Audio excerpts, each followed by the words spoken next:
గత 20 ఏళ్లుగా కడప నగరపాలక సంస్థలో నెలకొన్న అవినీతి పాలనను తరిమికొట్టేందుకు టీడీపీ చేస్తున్న కృషికి నగరవాసులు తమ వంతుగా తోడ్పాటు అందించాలని టీడీపీ అధికార ప్రతినిధి జిలానీ భాష తెలిపారు. కడప నగరంలోని ప్రెస్ క్లబ్లో ఏర్పాటు చేసిన విలేకరుల సమావేశంలో ఆయన మాట్లాడారు.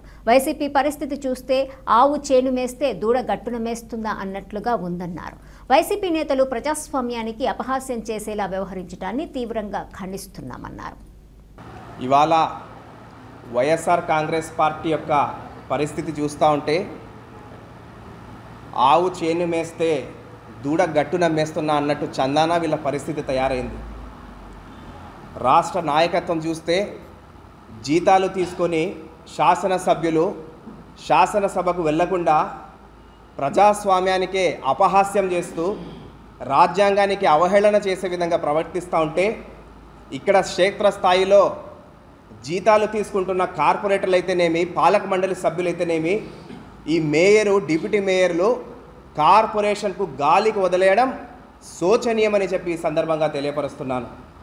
ఈరోజు కడప కార్పొరేషన్ పరిస్థితి చూస్తూ ఉంటే కుక్కలు చింపిన ఇస్తరాకులా తయారవ్వడం సిగ్గుచేటు అని చెప్పి ఈ సందర్భంగా ఖండిస్తున్నాము.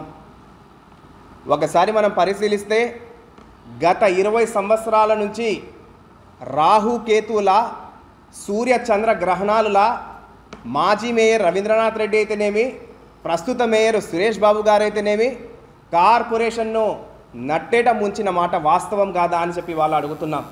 కడపను సింగపూర్ చేస్తామని చెప్పి ప్రగల్భాలు పలికిన వీరు ఈరోజు ముంబై ధారావి కన్నా తలదన్నే విధంగా శివార్లో ఈరోజు డ్రైనేజ్ సిస్టమ్ అంతా కూడా ఫెయిల్ అయిన పరిస్థితి బాధాకరమైన విషయం అని చెప్పి ఈ సందర్భంగా తెలియపరుస్తున్నాను.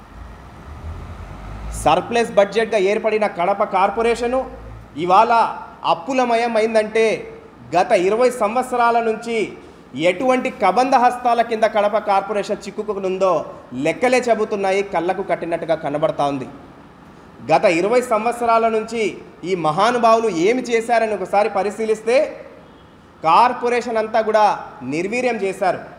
దేశంలోని కార్పొరేషన్లు అన్నీ కూడా రాజ్యాంగబద్ధ సంస్థలై నిధులను విధులను సక్రమంగా వినియోగించుకుంటూ ముందుకు వెళ్తూ ఉంటే ఈ కడప కార్పొరేషన్ మాటకు అవినీతికి కేర్ ఆఫ్ అడ్రస్గా, అక్రమాలకు నిలువెత్తు నిదర్శనంగా, కాంట్రాక్టర్లకు వ్యాపార కేంద్రంగా మారడం సిగ్గుచేటు అని చెప్పి ఈ సందర్భంగా తెలియపరుస్తున్నాను.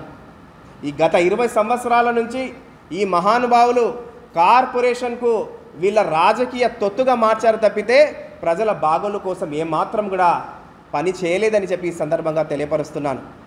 అద్దె ఆధారంగా ఉండే పన్నులను విలువ ఆధారంగా చేసి మధ్యతరగతి ప్రజలపైన అధిక భారం మోపిన పాలన ఈ యొక్క వైకాపా పురపాలక పాలన అని చెప్పి ఈ సందర్భంగా విమర్శిస్తున్నాం. అంతేకాకుండా డ్రైనేజ్ సిస్టమే కాకుండా పారిశుద్ధ్య విషయంలో 14 అంశాలతో కూడుకున్న రాజ్యాంగ సంస్థ పురపాలక సంస్థను నిర్వీర్యం చేసి ఈరోజు కుక్కలు చించిన ఇస్తరాలుగా మార్చడం సిగ్గుచేటు అని చెప్పి ఈ సందర్భంగా తెలియపరుస్తున్నాను. అంతేకాకుండా ఈరోజు మనం రికార్డులను పరిశీలించిన బ్లీచింగ్ పౌడర్ అయితేనేమి, ఫాగింగ్ అయితేనేమి ప్రతి ఒక్క విషయంలో ఉన్న రికార్డులు ఒకటి ఉన్నాయి, అమల్లో జరుగుతున్నది వేరుగా ఉంది. నిధులను దారి మళ్లిస్తున్నారు, మున్సిపల్ ఆస్తులను దారాదత్తంగా చేస్తున్నారు, మొండి బకాయిలను గాలికి వదిలేశారు, కోర్టుల్లో పెండింగ్ ఉండే కేసులకు గాలికి వదిలేశారు. ఒకవైపేమో మున్సిపల్ ఆస్తులను కాజేస్తూ మున్సిపల్ రెవెన్యూను మనకు తూట్లు పొడుస్తూ వచ్చే నిధులను సైతం 15th ఫైనాన్స్ కమిషన్ నిధులైతేనేమి, 14th ఫైనాన్స్ కమిషన్ నిధులైతేనేమి కాలగర్భంలో కలిపిన మాట వాస్తవం కాదా అని చెప్పి ఇవాళ ప్రశ్నిస్తున్నాం. అందుకే ఈరోజు మీడియా సందర్భంగా ప్రతి ఒక్క యువకుడికి, ప్రతి ఒక్క విద్యావంతుడికి, విఘ్నుడికి 2 చేతులు జోడించి తెలుగుదేశం పార్టీ ప్రతి ఒక్కరికి కూడా ఆహ్వానిస్తూ ఉంది. రండి, ఒక మహాయజ్ఞంలో పాల్గొనండి. ఈ 20 సంవత్సరాల అవినీతి సామ్రాజ్యాన్ని కుప్పకూల్చే సమయం ఆసన్నమైంది. ఎన్నికల వేడి రాబోతుంది. జనవరి నెలలో ఎన్నికలు వచ్చే సందర్భం ఏర్పడతా ఉంది. ఖచ్చితంగా మనం ప్రజల్లోకి వెళ్ళి వీళ్ళ యొక్క చిట్టా విప్పాల్సిన అవసరం ఉంది, వీళ్ళ బాగోతాలు చెప్పాల్సిన అవసరం ఉంది, వీళ్ళ అవినీతిని అరికట్టాల్సిన అవసరం ఉందని చెప్పి ఈ సందర్భంగా తెలియపరుస్తున్నాను.